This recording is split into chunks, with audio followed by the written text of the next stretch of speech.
Hey, what's up, YouTube? It's Jamar back from Vegas Sense. Welcome back to the channel. As the title suggests, I'm going over 5 fragrances from Paris Corner in my collection that I think are some of the best from Paris Corner that I've smelled so far. So if you're interested in that, definitely stick around for the rest of the video. Also, if you're new to the channel, go ahead and subscribe to the channel. Also, please leave a like and a comment below. All right. So just to get straight into the video, I'm not going to waste any time. The first fragrance on this list, I did actually do a video of this one and included it in other lists as well. However, I don't have that bottle anymore. I did sell it, and that is going to be Paris Corner Emir's Vibrant Vetiver Delight. All right. So Vibrant Vetiver Delight, that is Paris Corner's take on Byredo's Body of Freak. And obviously the reason that I don't have that particular fragrance anymore is because I did go ahead and actually go out and purchase the real Byredo Body of Freak. Now, some of you all may be asking, well, okay, if this fragrance is so good, why did you go out and buy the original fragrance? To my nose, I mean, the Vibrant Vetiver Delight, it did come within at least probably about 85 to 90% close to Body of Freak. I just really love the way that Body of Freak smelled, you know, even more so than, you know, what I did with the Vibrant Vetiver Delight.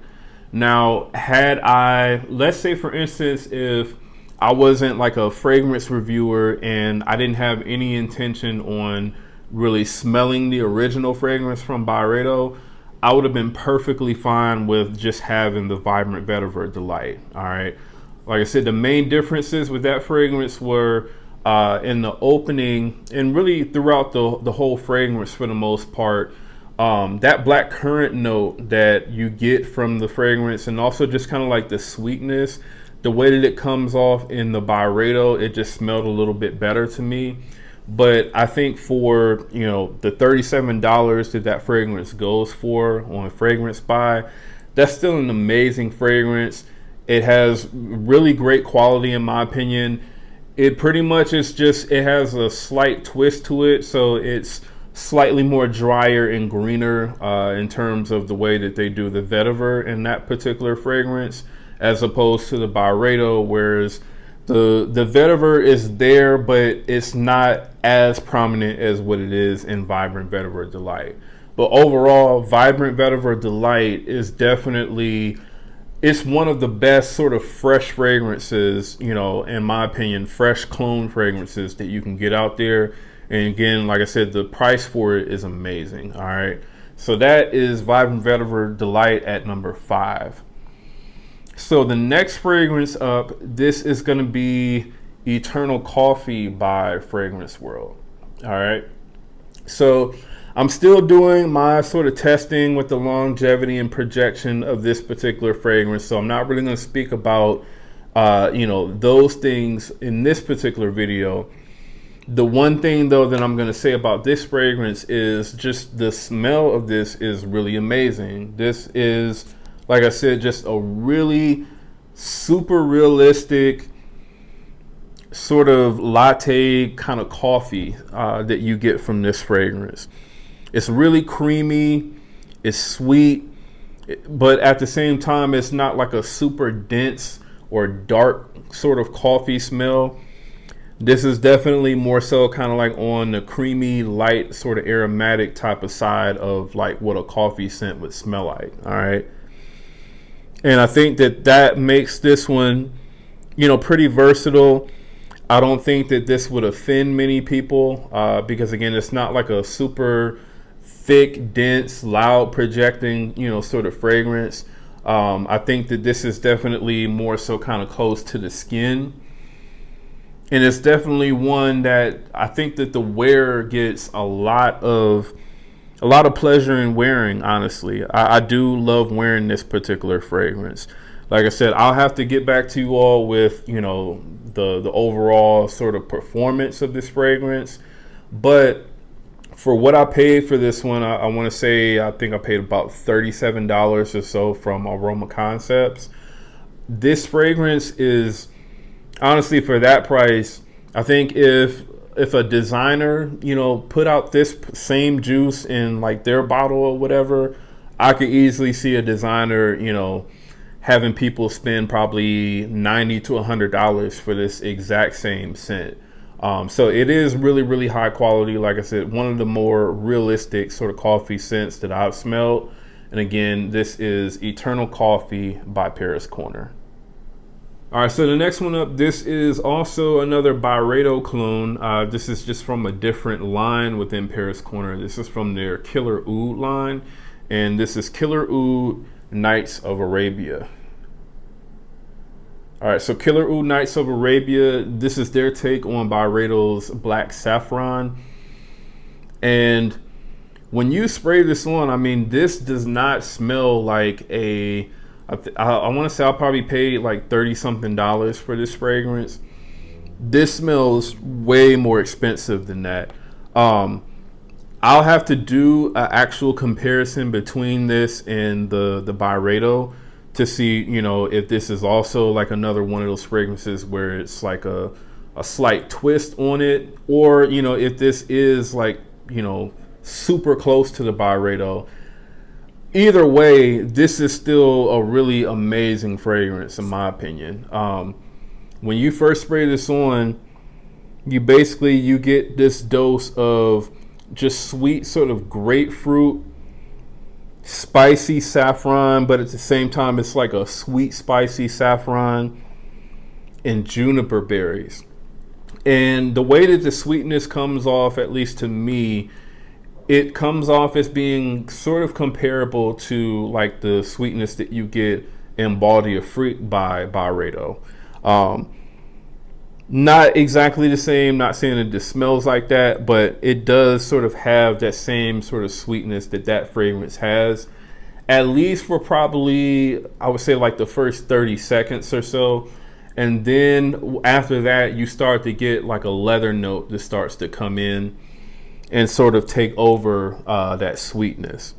But like I said, either way, this is still a really sort of luxurious, rich, super high quality smelling scent. And again, this is Paris Corner Killer Oud Nights of Arabia.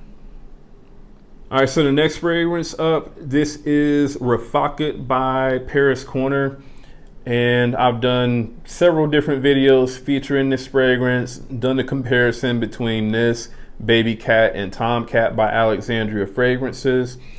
I could have sold this fragrance if I felt like it didn't do enough for me in terms of, you know, that YSL Baby Cat scent DNA. You know, I could have easily just said, you know what, I'll go and get the Tomcat by Alexandria, because that one is, you know, in my opinion, the most accurate sort of Baby Cat clone between these two anyway. However, this did enough for me that I'm pretty happy with, you know, just using this as my sort of YSL Baby Cat fix, you know. This is definitely a little bit more smokier in the opening and sweeter in the dry down. This also doesn't last as long as Baby Cat or Tomcat, but this still lasts a decent amount of time, at least about 8 hours or so on my skin. So this isn't like a slouch in terms of performance. It just doesn't last over like 12 hours the way that, you know, the Alexandria does. All right. So pretty much with this, you just get in the initial opening kind of like a smoky, spicy, slightly sweet sort of smell to the fragrance. And then it dries down to like this really nice sort of vanillic, woody, and also spicy scent at the same time. I can't wait for it to start cooling down a little bit so I can start wearing this more. I may even have to get another bottle of this because I do love the way that this smells, especially when you smell this in the air. This smells amazing in the air. All right. So again, that one is Refock It by Paris Corner. All right, and so the last fragrance up, this is another one of those fragrances that I can't wait for it to cool down so I can wear. This is Frenetic Delicios by Paris Corner Emir. All right. So this is Paris Corner's take again on Fave Delicios by Dior Privé. I did a comparison video of this and the Dior, and I mean, pretty much I couldn't really, gather many differences between the two fragrances. They pretty much smelled at least 95+% close to each other, which I was really surprised because, I guess I expect when, you have like especially a private line fragrance that costs, $300+, I expect for the clone to not be able to come super close, especially not like 90 to 95% close. Maybe the most that you can really kind of hope for is like a 80 to 85%, close rating. But this, I really couldn't distinguish too many differences between this and the original Fave Delicios.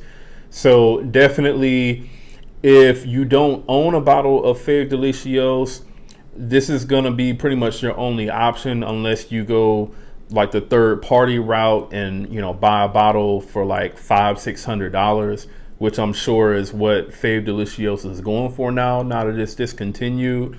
Or, I mean, even if you own Fave Delicios, maybe you want to save that original bottle that you have, definitely go with this one. And I think you're not going to get too much of a difference, in terms of your experience with the fragrance. All right. If you're not familiar with the way Fave Delicios smells, it's just pretty much just a super gourmand type of fragrance. All right. It has the main things that I get from this are, sour cherry, vanilla, tonka bean. I get some spices with this one as well. This is just, it's a really beautiful gourmand scent. So if you like gourmand scents, definitely this is one to check out, and this is one to own. Again, this is Frenetic Delicios by Paris Corner Emir. All right, so that is my best of Paris Corner list from my collection. Let me know if you smelled any of these clones, or have you smelled all of them? Also, have you smelled the originals of these particular clones? All right, so definitely go ahead and leave those comments down below. Also, like the video, and if you're brand new to the channel, go ahead and do me a favor and subscribe. And once again, that's Jamar from Vegas Scents. I'll see y'all in the next video.